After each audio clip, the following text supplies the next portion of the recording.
So looking at the primary plan, the next big challenge is rolling it out. So you've gone through this year-long training, you've built this plan, and now you need to introduce your solidified plan to your faculty, to your students, and to your community.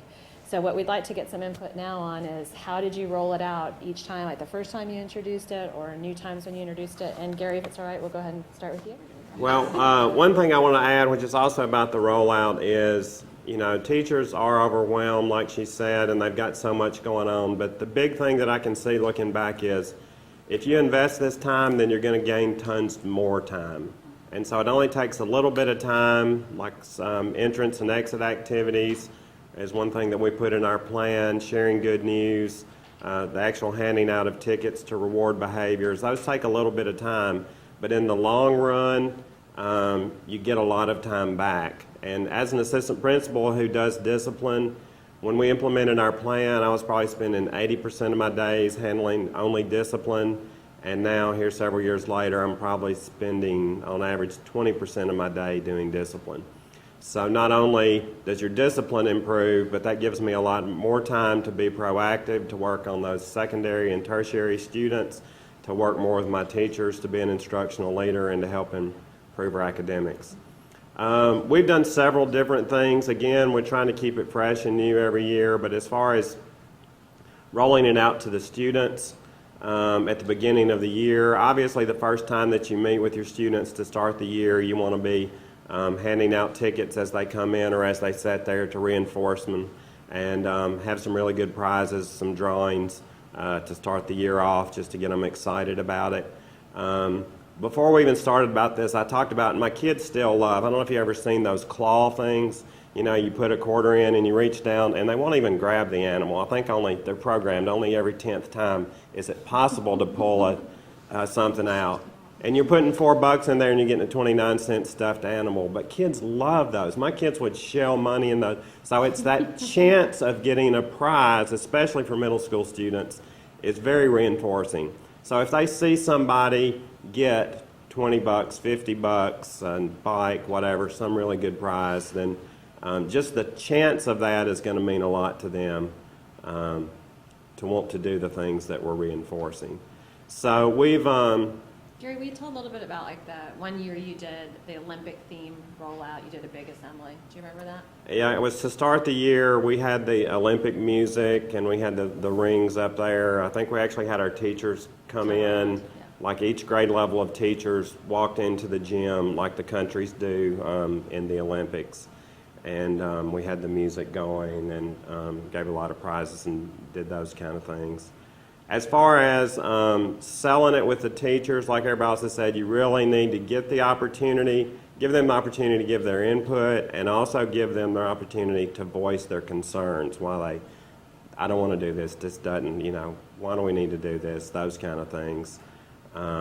Just so they have the opportunity to get that out and that you can address those things. Our teachers had been so invested on the front end in creating the plan that at the beginning of the school year we took about 2 days of staff development time and we worked through the details, the questions that they would have about how to reward students and how to teach the matrix to the students, just the nuts and bolts of the plan. And we came back with the teachers about every 2 or 3 weeks initially, and we recalibrated and we answered questions and we worked through things we had not thought of. We even had some teachers who were rather creative make these small purses or pouches that several of us wore to keep our money in, so it was visible to the students. With the students, we took the first week of school and we had an extended period each morning, and their homeroom teacher would teach them a portion of the matrix, and at the end of the week they took a test over it, and it was their first grade. They had a tour through our Mustang Corral, the school store, to see some of the neat prizes that would be available to them, and we got everyone excited on the front end. The hardest part for us was to just stop and reward the average kid for doing the right thing and that's continues to be a challenge, is to hit all of the kids. We did ours, letting the kids know about kind of what was going on. We actually teach it in our 6th grade. We have introductions when the kids come over from our 5th grade feeder schools into our 6th grade. We talk to them about it when we do our orientation, and just a visual of the school. We go over it 2 or 3 times actually before they ever become actual students of Rossview Middle School. And we actually give them their first 2 Hawk Dollars by the first day of school. They get a Hawk Dollar for, which is our reinforcement. They get a Hawk Dollar for orientation, and they get a Hawk Dollar for attending what's called our Jump Start, which we have a lot of activities built around school-wide positive behavior at that point. The first couple of weeks of school, we take our time. We go over kind of what behavior is expected. We go through it in the 7th and 8th grade, our implementation. Our kids have been in this implementation in the school-wide positive behavior for several years. So our 7th and 8th graders are very familiar with it, but they still need some catching up. And then our 6th grade, we really teach them. We actually send out a matrix of where the kids should go, and they actually kind of go through and model those behaviors. One of the other ideas that we've talked about is visual prompts to go along, and that we haven't done yet, but that's one of the things that we want to do is just visual pictures of where they go, because Clarksville, Montgomery County, where we work, is very transient.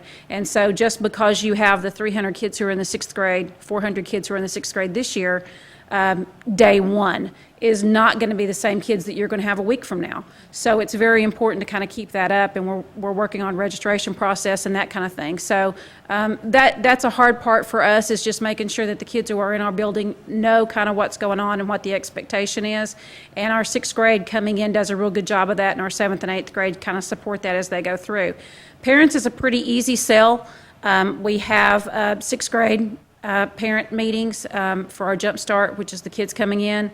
They believe that it takes a village to raise a child, and we sort of approach it that way. It's like, we're here to help you. We not only want to build kids in academics, but we also want to make sure that your kids go out into the world being good, responsible human beings. And you see the head shakes all over the room. And then we say, and this is the way that we do it. And we talk about our rules, and we talk about what that means, and we talk about what our biggest challenges are, and we talk about the things that we'll try to help with, and we talk about the voice that we want parents to come back with. And then with teachers is sometimes the hardest sell, because that's their job and they have a lot to do. So we have to constantly work on our teachers getting the message out, and remember, this is where we have to do.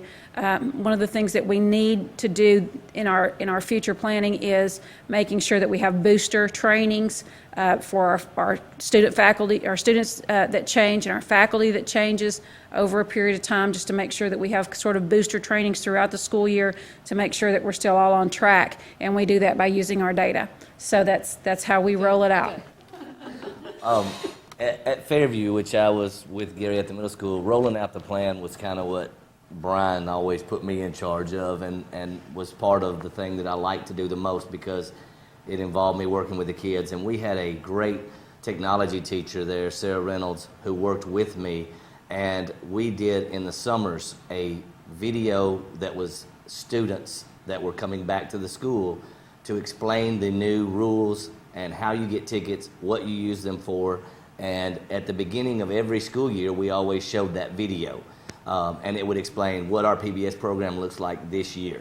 And the kids knew that, and as they came in, I gave each teacher 5 PBS tickets, and the tickets were handed out to students that came in and sat down, that were dressed properly, that looked really nice on the first day of school. They could give them out for any reason. They made sure and gave all 5. After we explained the program and we showed the video, we would collect all those tickets, and we gave away $100 cash to one student that day. That was immediate buy-in for everybody in the school that was a student there. And the teacher's name that was on the ticket also got $25 cash.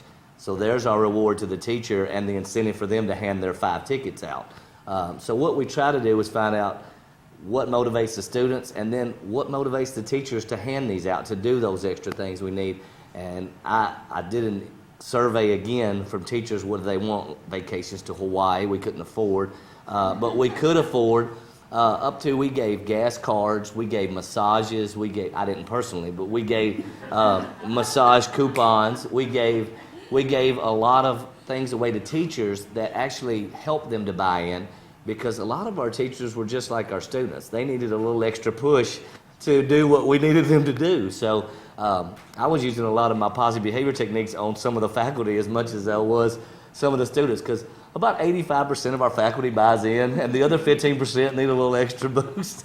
So we had some secondary intervention to help them along, which I'm just, and a lot of that was done on our own, but the buy-in at the start of school, the videos were very entertaining, and we actually, when we rolled our primary plan out, we taught our school expectations on a 3-minute video every morning.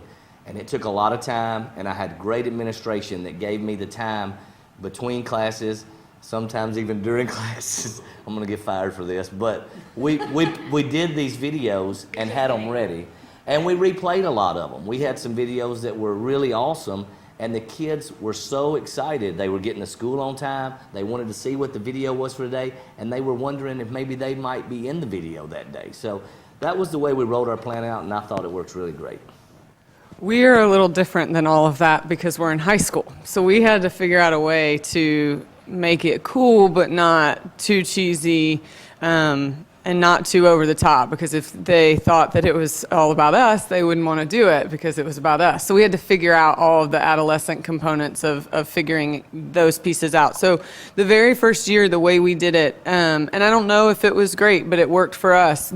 For several weeks, we just had posters around school and created this element of mystery, like what are these tickets? And we would just have pictures of tickets or pictures of kids getting the tickets, and the kids just didn't know what it was. And then we kind of rolled it out and started teaching. We used videos as well.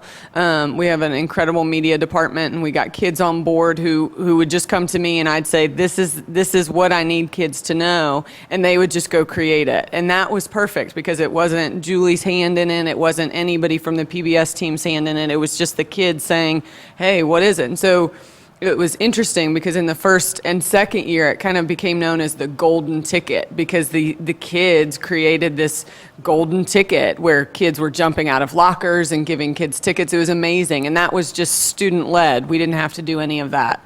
The other piece of the implementation, we've kind of all talked about the element of this related to the teacher burden, if you will.